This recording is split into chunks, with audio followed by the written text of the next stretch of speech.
ఓం నమ శివాయ. నమస్తే అండి, అందరికీ నమస్కారం అండి. నా పేరు కొర్రపాటి కాశీనాయుడు అంటారు. నా ఫోన్ నంబర్ ఇది, కాంటాక్ట్ నంబరు. మొన్న వీడియోలో కొద్దిగా తప్పు చెప్పాను. అందరికీ తెలిసింది, ఒక ప్లాట్ మనం తీసుకుంటే ఇది ఈస్టు, ఇది నార్త్, వెస్ట్, సౌత్, వాటికి తగ్గటువంటి కోణాలు, దిక్కులు, north east, south west, north west. ఇవాళ మనం పంచుకోవాల్సిన విషయం ఏంటంటే, మన ఇంటి మీద స్లాబ్ మీద కానీ ఇంటి చుట్టూ కానీ వర్షం నీరు పడితే అది ఏ దిక్కున పంపించాలి, అలాగే కిచెన్లో ఉన్న నీరు ఏ దిక్కున పంపించాలి,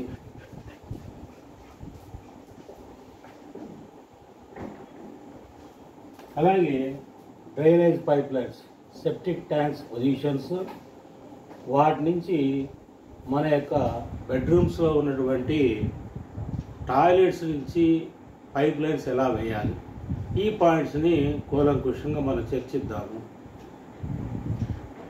ఈ వీడియో మీకు నచ్చితే లైక్ చేయండి, షేర్ చేయండి, సబ్స్క్రైబ్ చేయండి. బెల్ ఐకాన్ నొక్కితే మీకు నేను చేసే కంటిన్యూస్ వీడియోస్ వస్తూ ఉంటాయి మీకు వెంటనే. సరే, let's go to the topic now. First, ఇది ప్లాట్ అండి. రకరకాల దిక్కులు విదిక్కులు మీకు చెప్పాను. దానిలో మనం కట్టిన ఇల్లు ఇది అనుకుంటే, దీనికి స్లాబ్లో ఉన్న అతి పల్లమైనటువంటి భాగం వచ్చి ఈశాన్యము. అన్నిటికంటే ఎత్తున భాగము నైరుతి తర్వాత ఆగ్నేయము, దాని తర్వాత వాయువ్యము, దాని తర్వాత ఈశాన్యము. వాయువ్యము, ఈశాన్యము, ఆగ్నేయము, నైరుతి. ఎప్పుడైనా వర్షం కానీ పడితే ఈ భాగంలో పడితే ఈశాన్యం ఆగ్నేయ కంటే పల్లం కాబట్టి ఈ పోర్షన్లో పడిన ఈ వర్షపు నీరు ఈశాన్యం దగ్గర మన ఒక తూము లాంటిది ఏర్పాటు చేస్తే దాని నుంచి బయటకు వెళ్ళుద్ది. ఇటువైపు ఈ పోర్షన్లో కానీ పడితే వాయువు ఈశాన్యం కంటే ఎత్తు కాబట్టి ఇటు పడిన వర్షపు నీరు వాయువు నుంచి బయటకు వెళ్ళుద్ది. అలాగే నైరుతి, ఆగ్నేయము, నైరుతి, వాయువు కానీ ఆగ్నేయం కానీ నైరుతి కంటే తక్కువ ఎత్తులో ఉంటాయి. ఫస్ట్ అతి పల్లమైనది ఈశాన్యము, తర్వాత వాయువు, తర్వాత ఆగ్నేయము, అన్నిటికంటే ఎత్తున నైరుతి. సో ఈ పోర్షన్ కానీ వర్షపు నీరు ఈ రకంగా వెళ్ళి ఇటు నుంచి కానీ అల్టిమేట్గా ఈశాన్య వైపు కలెక్ట్ అయి బయటికి వెళ్తాయి. మరి ఇదంతా ఖాళీ స్థలము, ఇది ఇల్లు పోరు, మిగతా అంతా ఖాళీ స్థలము. ఇక్కడ కూడా నైరుతి అన్నది ఆగ్నేయ కంటే వాయువు కంటే ఎత్తు కాబట్టి ఇటు నుంచి ఇటు పోర్షన్, ఇటు నుంచి ఇటు మొత్తానికి నైరుతి వైపు వెళ్తాయి.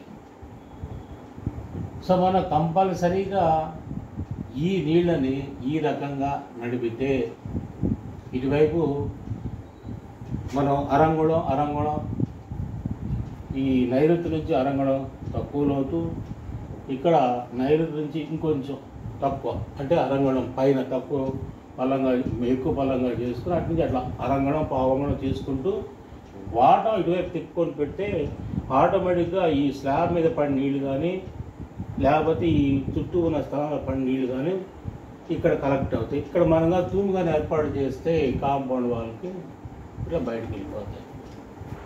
అంటే ఏ ద్వారానికి కాదు. ఇప్పుడు వీధి మనం తూర్పు వీధి తీసుకుంటే తూర్పు వీధి ఇగో ఇటు ఈ తూర్పు ఈశాన్యం కూడా మనం ఈ నీటిని మనం బయటికి పంపించవచ్చు. అలాగే తూర్పు కూడా కొన్ని కేసులో మనం బయటకు పంపించవచ్చు. అలాగే ఉత్తరం కూడా ఉత్తర ఈశాన్యం నుంచి మనం ఈ వర్షం నీటిని బయట పంపించవచ్చు. మరి వీధి ఇటువైపు ఉన్నప్పుడు పడమర లేకపోతే దక్షిణం, ఇటువైపు ఉన్నప్పుడు ఎట్లా చేయాలి? ఎటువైపు ఉన్న వీధి ముందు ఈ ఈ నీరు మొత్తాన్ని ఈ ఈశాన్య దిక్కు కలెక్ట్ చేసి, ఫర్ ఎగ్జాంపుల్ పశ్చిమ వైపు మనకి వీధి ఉందనుకుంటే ఇక్కడ కలెక్ట్ అయ్యే నీరు మళ్ళీ అండర్ గ్రౌండ్ పైప్ లైన్ వేసుకొని పశ్చిమ వాయువు నుంచి బయటికి పంపించవచ్చు.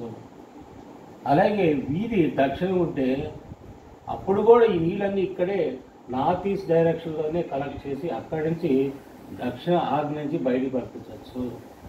దక్షిణ ఆగ్నేయ నుంచి బయటికి పంపించవచ్చు.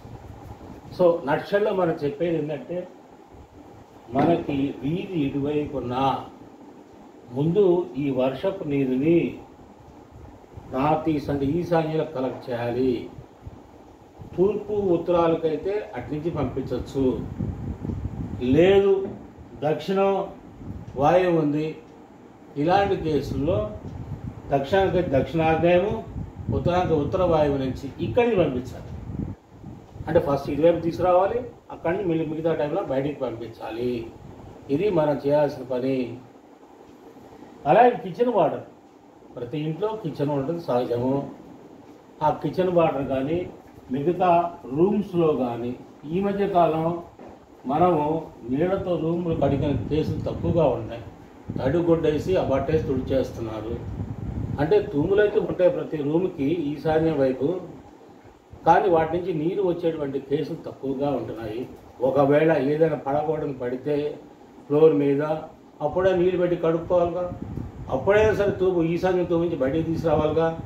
సో కిచెన్లో మీకు రెగ్యులర్గా వంట తోముకోవడం కానీ ఇలాంటి చిన్న చిన్నవంటి వంటగది పనులు ఉంటే ఆ నీళ్ళు బయటికి ఎట్టాలి. ఆ నీళ్లు కూడా ఆ రెస్పెక్టు ఈశాన్య తూము నుంచి మళ్ళీ ఇక్కడికే తీసుకురావాలి. అంటే ఇక్కడికి వచ్చే వాటర్ ఎవరు? కిచెన్లో ఇంట్లో ఉండే వాటరు, అంటే తొడవగా కిచెన్లో కడగ్గా వర్షపు నీరు ఇవన్నీ ఇట్టించే వస్తాయి. ఇది వర్షపు నీరు కిచెన్ గురించి. ఇక్కడ నార్మల్గా మనం ఏం చేస్తాము, ఈ బెజ్జాలున్న బిళ్ళలు వేస్తాము, అది మామూలే. ఇక drainage pipe lines, first septic tanks location అందరికీ తెలిసినది, అయినా ఇంకోసారి చెప్తాను. నార్మల్గా ఈ దిక్కు తూర్పు దిక్కు కానీ లేకపోతే ఉత్తరం దిక్కు కానీ ఈ సెప్టిక్ ట్యాంక్స్ని ఇప్పుడు అరేంజ్ చేస్తున్నారు. పాత గ్రంథ ప్రామాణికం ప్రకారం మనం 3 దిక్కులు, ఒకటి వచ్చి సౌత్ వెస్ట్ అంటే దక్షిణ ఆగ్నేయ దక్షిణ నైరుతి, రెండోది వెస్ట్ నార్త్ వెస్ట్, మూడోది ఈస్ట్ సౌత్ ఈస్ట్. ఈ 3 ప్లేస్లో ఇది తప్పుల కేసులో, ఈ మామూలుగా ఈ 2 కేసుల్లో పూర్వగంధ ప్రమాణికం బట్టి అక్కడ సెప్టిక్ ట్యాంక్ ఉండేది. కానీ ఇప్పుడు ఆధునిక వాస్తు ప్రకారం వాళ్ళకున్న అనుభవాల ప్రకారం ఈ ఈ ఈ 2 ప్రాంతాలకి ఫైనల్గా సెట్ అయిపోయింది. ఏంటది? మనం ఈ దిక్కు తీసుకుంటే దీన్ని 9 భాగాలు చేస్తే ఆగ్నేయానికి 2 భాగాలు వదిలి, ఫర్ ఎగ్జాంపుల్ ఒక 45 కానీ 36 అడుగులు కానింటే ఈ దిక్కు, సపోజ్ 36 తీసుకో, 9 36 అంటే ఒక 4 ఇంకో 4 సెంటర్ ఈస్ట్ తూర్పు భాగం. ఈ 2 పోర్షన్లు అంటే ఈ 2 భాగాలు వదిలేయగా మనము ఇక్కడి నుంచి ఇక్కడ దాకా ఎక్కడైనా మనకు కన్వీనియంట్ చూసుకొని సెప్టిక్ ట్యాంక్ని కాంపౌండ్ వాళ్ళకి ఈ ప్లింత్కి దూరంగా మనము ఉన్న స్థలాన్ని బట్టి సెప్టిక్ ట్యాంక్ ఏర్పాటు చేసుకోవాలి. ఇది negative energy, high negative energy. ఇటువైపు తీసుకుంటే ఇటువైపు కూడా దీన్ని 9 భాగాలు చేసి, ఇది ఈస్ట్ అంటే నార్త్ సెంటర్ నుంచి చూసుకుంటే ఇది ఒక భాగం, ఇది ఒక 2 భాగం. ఈ 2 భాగాలు వదిలేసి ఇటు నుంచి ఇటు ఈ మధ్యలో ఎక్కడైనా సరే సెప్టిక్ ట్యాంక్ అరేంజ్ చేసుకోవచ్చు. ఇది కూడా కండిషన్స్ ఏంటి? ఇక్కడికి కాంపౌండ్ వాల్కి తగలకూడదు, అలాగే ప్రింట్కి తగలకూడదు, మెట్లకి ఎదురు రాకూడదు. నెక్స్ట్ సింహద్వారం, బ్రహ్మసూత్రం సోమసూత్రం, ఇటువైపు అయితే సోమసూత్రం, ఇటువైపు బ్రహ్మసూత్రం. వాటితో తగలకూడదు, వాటికి తగలకూడదు, ఇలాంటి కండిషన్. అలాగే మెయిన్ గేట్, ప్రధాన ద్వారము, ఇది కాంపౌండ్ వాళ్ళకైతే మెయిన్ గేట్, వాటికి ఎదురుగా రాకుండా నడక అటువైపు తక్కువగా నడిచేట్టు, అసలు నడకుంటే మంచిది, ఒక నడవాల్సి వస్తే తక్కువగా నడిచేట్లుగా చూసుకొని అలాంటి పొజిషన్లో మనం ఫిక్స్ చేసుకోవాలి. ఇది సో మనం సెప్టిక్ ట్యాంక్ ఫిక్స్ చేసిన తర్వాత, సెట్ చేసిన తర్వాత ఇలాంటి ప్లేసెస్లో ఇవి పెద్ద లోతు వెడల్పు చేయకూడదు. ఎందుకంటే ఇవి నెగిటివ్ ఎనర్జీ అంటే ఈ పదార్థాలని మనం ఎక్కువ కాలం స్టోర్ చేయకూడదు. అంటే ఎక్కువ కాలం మన నెగిటివ్ ఎనర్జీని మన ఇంట్లోనే ఉంచుతున్నాం అన్నమాట. మామూలుగా వరలు కానీ అవి తీసుకుంటే ఒక 4 నుంచి 5 అడుగులు లేదా 6 అడుగుల లోపు ఉంటే చాలు. 1 సంవత్సరం లోపల మీరు క్లీన్ చేసేట్టుగా చేసుకోవాలి. దీనికి డబ్బులు అవుతాయి అనుకుంటే ఆ ఖర్చు కోసం చూస్తే అది చేసే అనర్థం చాలా ఎక్కువ. అందుకని మనం చక్కగా ప్లాన్ చేసుకొని 1 సంవత్సరం 6 సంవత్సరం లోపు ఈ పదార్థాన్ని తీసేయడానికి మనము ప్రయత్నం చేయాలి. అలా చేస్తే మంచిది. ఇంటిని ఎప్పుడు శుభ్రంగా ఉంచితే ఆరోగ్యంగా ఉంటారు. రైట్. కానీ వీటికి ఎక్కడి నుంచి వస్తుంది?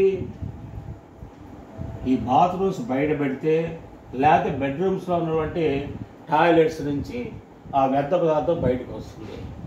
బాత్రూమ్స్ బయట పెడితే మనం చెప్పిన ఈ 3 కేసుల్లో ఇగో నైరుతి, సౌత్, అంటే ఈ సౌత్ అంటే సౌత్, ఇదో నైరుతి ఇక్కడ ఈ మధ్యలో ఎక్కడో చోట.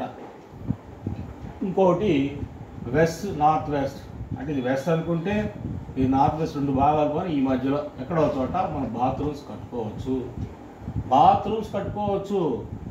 లేదు మీరు మాస్టర్ బెడ్రూమ్, చైల్డ్ బెడ్రూమ్ కానీ తీసుకుంటే వీటిలో కూడా టాయిలెట్స్ ఉంటాయి కాబట్టి వాటి నుంచి ఈ విసర్జనం బయటికి తీసుకొచ్చి పైప్ లైన్స్ ద్వారా బయటికి తీసుకొచ్చి వీటిని ఇలా కలపాలి. ఇక్కడ సెప్టిక్ ట్యాంక్ అంటే దీన్ని కలపాలి, అంటే దీని నుంచి మళ్ళీ దీన్ని కూడా జాయిన్ చేసి ఇక్కడ కలపాలి. లేదు ఇటు అనుకుంటే ఇలా పైప్ లైన్ నడిపి దీనికి ఒక జాయింట్ ఇలా నడుపుతూ ఇట్లా నడపచ్చు. సాధ్యమైనంత వరకు ఈశాన్యం భాగము లేకపోతే ప్రధాన ద్వారం గుండా పోకుండా చూడండి.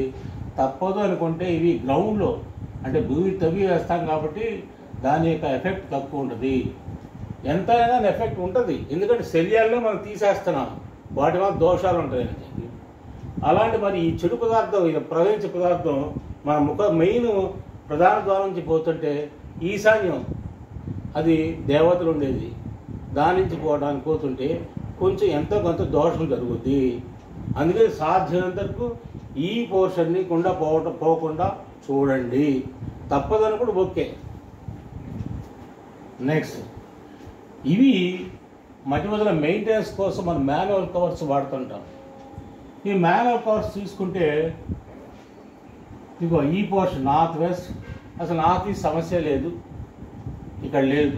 ఈ సౌత్ ఈస్ట్, సౌత్ వెస్ట్, ఈ కార్నర్స్లో ఏమొస్తాయి? కన్నరేఖలు వస్తాయి. ఈశాన్యం నుంచి ఆగ్నేయ ఈ నైరుతికి వచ్చేటువంటి కన్నరేఖని కామసూత్రం అంటారు. అలాగే వాయువు నుంచి ఆగ్నేయం వచ్చే కన్నరేఖని మృత్యురేఖ అంటారు. సో మనం ఇక్కడ కానీ మాన్యువల్ కానీ వేస్తే ఈ రేఖలు పోతే చాలా అరిష్టం జరుగుతుంది. అంటే ఈ రేఖను తప్పించి వేయాలి. అంటే వేయాల్సిన ఏంటి? ఇటువైపు అయితే సోమసూత్రము, ఇటువైతే బ్రహ్మసూత్రము. సో 2 కర్ణాలు, కామసూత్రము, మృత్యు సూత్రము, బ్రహ్మసూత్రము, సోమసూత్రము, ఇవి తగలకుండా ఆ రేఖలు వాటి గుండా పోకుండా వేయాలి. అంటే ఏ దిక్కు తీసుకున్నా మూలలు మధ్య భాగాల్లో వేయటం కుదరదు. మిగతా ఉన్నాయి కదా 2, ప్రతి దిక్కు 2 ఎక్స్ట్రా ఉంటాయి. ఈ 3 కాక 2 మీరు ఆ పోర్షన్లో మీరు మాన్యువల్ కవర్స్ వేసుకోవచ్చు. అంటే ఇప్పుడు వెస్ట్ కానీ తీసుకుంటే వెస్ట్ సౌత్ వెస్ట్, అలాగే వెస్ట్ నార్త్ వెస్ట్, అలాగే ఇటు తీసుకుంటే నార్త్ వెస్ట్ ఇది తీసేయండి. అలాగే ఇటువైపు అంటే మనం చేస్తుంది ఒక్కొక్క సైడ్ మూలలు ప్రధాన దిక్కులో మీరు మాన్యువల్ కవర్స్ వేయకూడదు, అక్కడ పెట్టకూడదు. వాటి గుండా ఈ సూత్రాలు నేను చెప్పిన పోతూ ఉంటాయి, వాటి వల్ల అరిష్టం జరుగుద్ది. మిగతా ఉన్నాయిగా ఇటువైపు రెండు అలాగే ఇటువైపు ఇవి రెండు వదిలేస్తే అటువైపు కానీ పెట్టి మనం ఈ పైప్ లైన్స్గా నడిపితే అరిష్టం జరగకుండా తక్కువగా ఉంటుంది. ఈరోజు నేను చెప్పదలుచుకున్న విషయం ఇది. నమస్తే.